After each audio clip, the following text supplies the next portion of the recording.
my Harvard students, how you doing? I hope you're good, well and fine and ready to do some science. So today we are going to be talking about projectile motion, which is a topic in physics.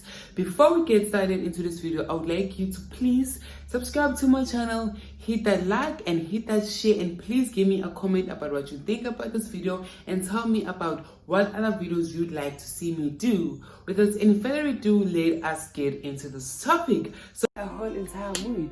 So the vlogation.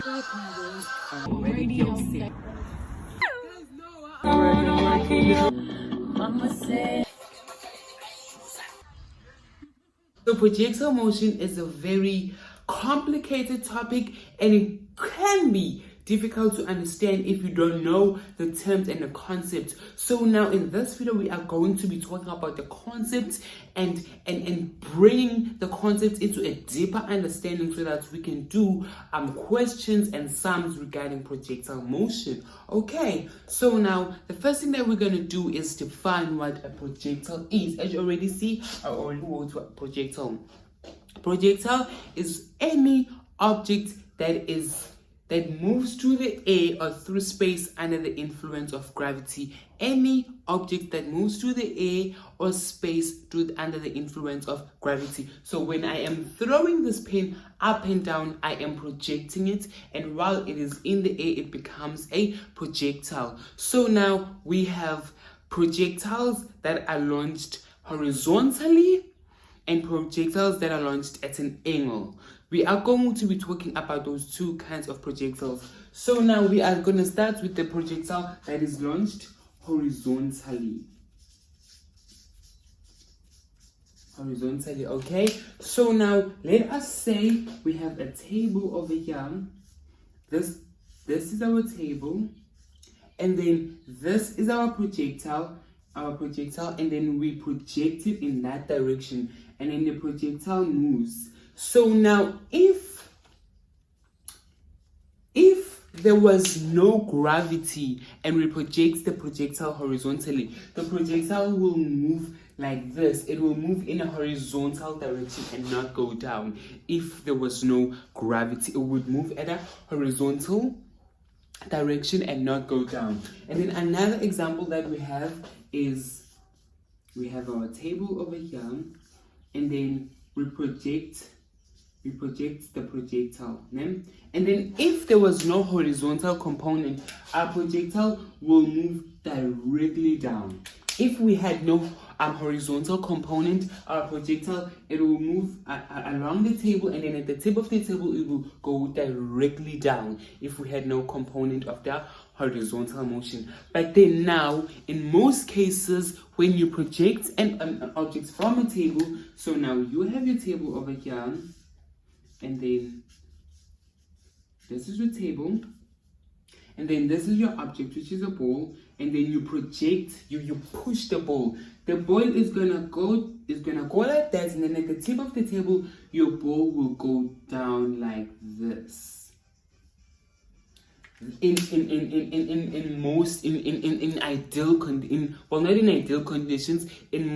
practical conditions, this is how it is going to go. So now when you project your projectile, it is going to go at a diagonal direction. But then now in projectile, we're going to take this diagonal direction and put it into its vertical and horizontal component of velocity. So the velocity will go in a diagonal direction directly down, but then now in projectile we are more interested in the vertical component of velocity and the horizontal component of velocity when we are projecting a projectile horizontally. So now the horizontal component of velocity stays constant in a projectile because there is no gravity in the horizontal direction. So your horizontal velocity stays constant come rain, come thunder. So how this is going to be represented is like this. Your horizontal component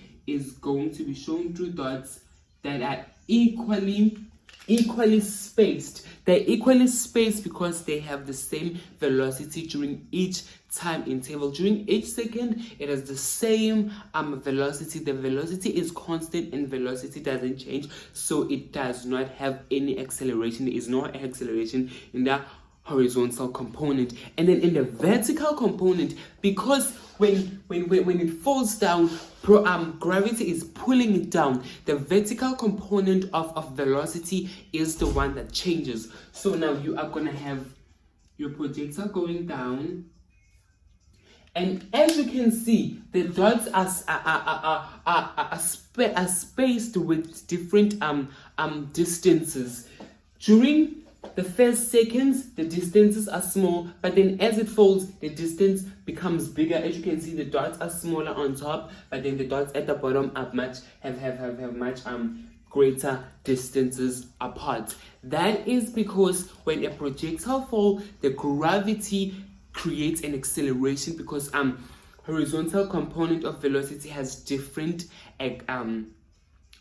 velocities. And then one thing you should know about a projectile that is launched horizontally: when you launch a projectile horizontally, initially there is zero velocity that is going directly down. So now this velocity starts at zero. The vertical component of velocity in horizontal motion, it starts at zero. And then as it falls, it picks up speed and then its velocity increases because the force of gravity is pulling it down, and it is having acceleration due to gravity that is pulling it down. So it picks up speed and then it picks up velocity as well. And then when your projectile is moving in the only velocity that is there is the horizontal component of velocity, which is what allows the ball to move. And like we said, it stays constant because there is no gravity in the horizontal component. Okay, so this is a projectile that is projected horizontally. Okay, this is the ideal condition that we need to look at and know. Okay, and then now we have a projectile that is launched at an angle. A projectile that is launched at an angle. So now, if you have your object, then you take your object and then you project it at an angle like that. Then, when you project your projectile at an angle, if there was no effect of gravity, your projectile will move directly in a straight line. It will move directly up in a straight line like this. It would move like this. And then it would go up, right? But then now, because we have gravity, the projectile of the ball moves up and then it goes down. It moves up and it goes down. Gravity, it pulls it down. And then if there was no gravity, you would cover a distance of, remember that to calculate distance, you say distance is equal to half g over change in t squared. So then now, if your projectile was moving in a straight line without any gravity, when you throw it up like that, you would calculate your distance using this. So now your g is 10. G is equal to 10 meters per second squared. Well, in the ideal number is 9.8 meters per second squared, but then now for we just approximate the number to 10. So then your g is 10 meters per second. Your g is 10 meters per second. So now we want to calculate the distance that will be covered from a 1 second interval, a 2 second interval, and a 3 second interval. So now we have a 1 second interval, a 2 second interval, and a 3 second interval, and so on and so on. So then you take your calculator, you punch in, you say half multiplied by 10, which is g, and multiplied by 1 squared. You should get an answer of 5, right? So then now, after 1 second, let's take a different pen. After 1 second, the distance that is covered is 5 meters, right? And then after 2 seconds, you replace the 1 with the 2, and then you should get 20. And yes, we do get 20 meters. So then now after 2 seconds, we get a distance of 20 meters. And then you go back again, you calculate, and then you replace your 2 with the 3, and you should get an answer of 45 meters. And then like this. After 3 seconds, you get 45 meters. So now, if the same distance that is covered if there was no gravity is the same distance that is covered when there is gravity. So this is how it would look like. So now in this case, these are the distances that would be covered, and that is your projectile motion at an angle. And then now we are going to have, so now another thing to notice about this, initially when you project your projectile, remember that the vertical component of a projectile, and the vertical component of a projectile is always constant because there is no horizontal motion. And then when it is horizontally, the vertical component of velocity is usually 0. But then now when you are projecting it at an angle, you are applying a force. And then the force that you apply is no longer 0 for the vertical component of motion of velocity. And then the vertical component of velocity, when your projectile is not just an angle, it is greatest initially. So now your vertical component is going to be very big, and then your horizontal component is going to be maybe that. Then going up, when you are going up, your projectile loses speed. When your projectile is going up, it loses speed. So the vertical component of velocity decreases. So maybe it is going to be like that. But your horizontal component remains the same. And then at the top of your trajectory, and remember that a trajectory is any projectile that has a vertical component of velocity and a horizontal component of velocity, and then we call it a parabola trajectory. And then at the top of your parabola trajectory, which is when I'm projecting this, it's gonna go up, and then at the top it's gonna stop for an instant and then go down. At that top, your vertical component of velocity is 0, so now it doesn't count. But your horizontal component of velocity stays the same. So now the only component that is applied is this.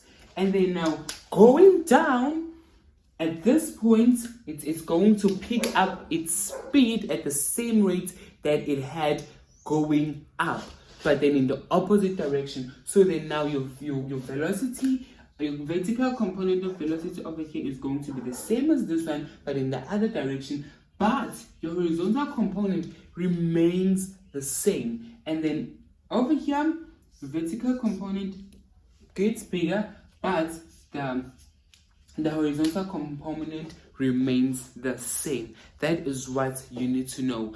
When you are projecting in a projectile at an angle, initially your vertical component of velocity is at its greatest. Then at the top of the trajectory, your vertical component of motion is at 0. And then when it goes down, it picks up speed, vertical component velocity, at the same rate as when it was going up, but in the different direction.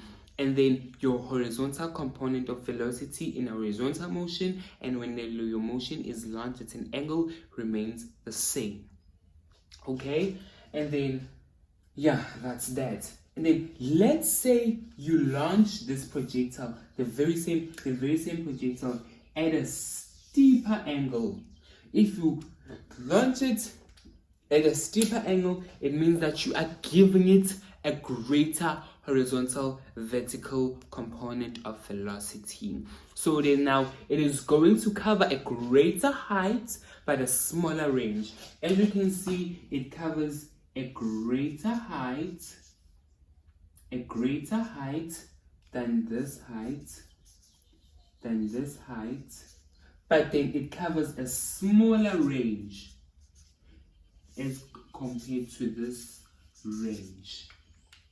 Okay, the thing that you should note is that for a projectile motion, for projectile motion launches an angle when the same projectile is launched at 2 times, and the sum of the angles that they are launched is equal to 0 is equal to 90 degrees for the 2 times. It means that it's going to cover the same range. What that means is, if I take this and I project it at an angle of 70 degrees, it is going to cover the same range as when I project it at an angle of 20 degrees, because the sum of 20 and 70 is 90 degrees. Another example, if I projected at an angle of 60 degrees, and then I also projected at an angle of 30 degrees, going to cover the same range. And then to cover the maximum range, the biggest range, you must project your angle at you must project your object at an angle of 45 degrees. We have satellites. Satellites are fast moving projectiles. So now satellites are projectiles that are circling around Earth. They are projecting and they are falling around Earth instead of into Earth. So they are in space around Earth, and they are found circling around Earth, and when they fall around the Earth instead of into the Earth. So now they need to have a very, very big amount of velocity for them to do that. They need to have a velocity of 8 kilometers per second for them to fall around the Earth instead of into the Earth. If they fall at a distance that is smaller than that, they would fall into the Earth, they would crash into the Earth. The satellite will fall into the Earth or crash into the Earth. And then Isaac Newton explained this by stating that if a cannonball was thrown at a mountaintop with a velocity of 8 kilometers per second, the cannonball would leave the cannon at that velocity. And if the cannonball moves at that constant velocity, it would on the top of the mountain, it would circle the Earth, and it would move indefinitely if the velocity is kept constant, and then there is no effect of air resistance, and if the ball does not slow down. If the ball slows down, then it will crash into the Earth. If the ball increases in speed, then it would overshoot, and the motion would no longer be circular, right? And then now for you to have a projectile that is circling around it at 8 kilometers per second, your object must be above the surface of the Earth, where there is no effect of air resistance. So now the force of gravity here on the surface of the Earth and above the surface of the Earth and above Earth is the same, right? The force of gravity is the same. And then now the only reason why the force of gravity does not affect the speed is because when your satellite is projecting, it is projecting at a velocity that is perpendicular to the force of gravity, and it is not parallel to the force of gravity. Since it is perpendicular, it does not affect its speed. The only thing that will affect its speed is air resistance, which is why we lost them above the surface of the Earth, where the effect of air resistance can be ignored. And then satellites must move at a constant speed of 8 kilometers per second. And then the only thing that gravity influences is the direction. It helps it to move. The force of gravity helps the satellite to move and in a curve around the surface of the Earth. And then now moons, they also orbit around the Earth in circular motion. And then what makes them have the ability to circle around the Earth is because they have a factor called tangential velocity. If they don't have tangential velocity, then they will crash into the Earth. And then if the moon does not orbit around Earth. If the moon loses its speed, it would crash into the Earth. And if it gains speed, it would overshoot the Earth. I just explained is satellites in circular motion. Satellites in circular motion is when they move around the Earth and at constant speed, at the same, it moves around the Earth at the same constant speed all the time, and it circles around the surface of the Earth, right? So then now we have so we just discussed satellites, right? And then we just discussed circular motion, right? And then we discussed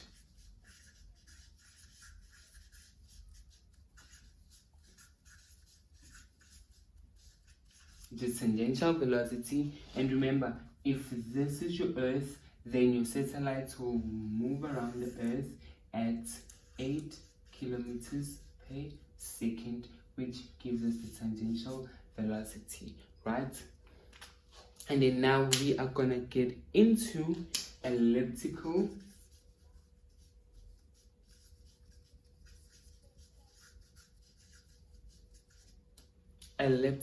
orbits. So now an ellipse is when an object is circling around the surface of the Earth, and then it has a velocity that is greater than 8 kilometers per second. So then when your velocity is more than 8 kilometers per second, it overshoots. It overshoots, right? It overshoots. So when it overshoots, it doesn't become circular motion anymore. It becomes an oval. So elliptical motion is the oval motion that an object goes around the surface of around Earth, and then it is an oval, and then it has kinetic energy. It is concerned with kinetic energy and potential energy. And then let's say this is the Earth. So now to describe elliptical motion is that, so if your object is going to start here, it is going to go as an oval and then come back like this. So then now it is, you can see that it is no longer perpendicular to the surface of the Earth. So now your object is going to start here, and then it's going to have a greater velocity that is greater than 8 kilometers per second. Then over here it is going to go up, and then while it is going up, it is losing. So this is your surface of the Earth, which has the gravity that we are concerned with. It's going to move up with the velocity greater than 8 kilometers per second. Then while it is going up against the force of gravity, it is losing speed. The force of gravity is causing it to lose speed. Then it's going to go up until the point where it cannot go any further. Now when it gets to that point, it's going to move down. Then when it moves down, it is moving to the force of gravity, and then it gains speed because the force of gravity brings it down. Then it's going to gain speed up until the speed is greater than 8 kilometers per second. Then it's going to form another orbit, and it's going to move in those orbits like that. And then we have apogee and perigee. Apogee is here at the top. Apogee is here at the top, and then perigee is here at the bottom. So then now kinetic energy and potential energy in circular motion is constant, is the same, because it is in circular motion. But then over here, kinetic energy and potential energy are not the same. Yeah? So remember, elliptical motion is when your speed is greater than 8 kilometers per second, and then the speed is affected by the force of gravity. And then now kinetic energy and potential energy brings in the factor of the conservation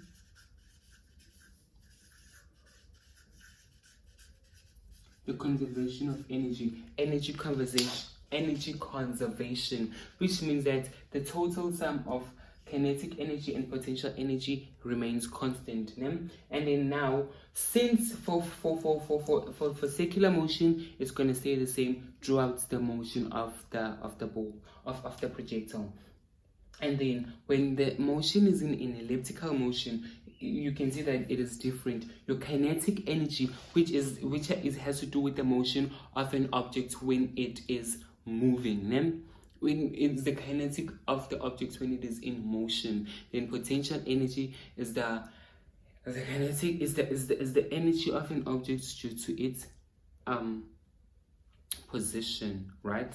Yeah, that's the difference between the two. So since kinetic energy has to do with motion, it is greatest at the perigee. It is greatest over here because it has the biggest amount of velocity, and then it is smallest at the apogee because it has the smallest amount of velocity. And then your potential energy is smallest at the perigee and greatest at the apogee, and then the sum of the two throughout the motion is the same, which is why we have the differences in the two. And then in the middle portions, your kinetic energy is equal to the potential energy, and that is your energy conservation. And then now we have escape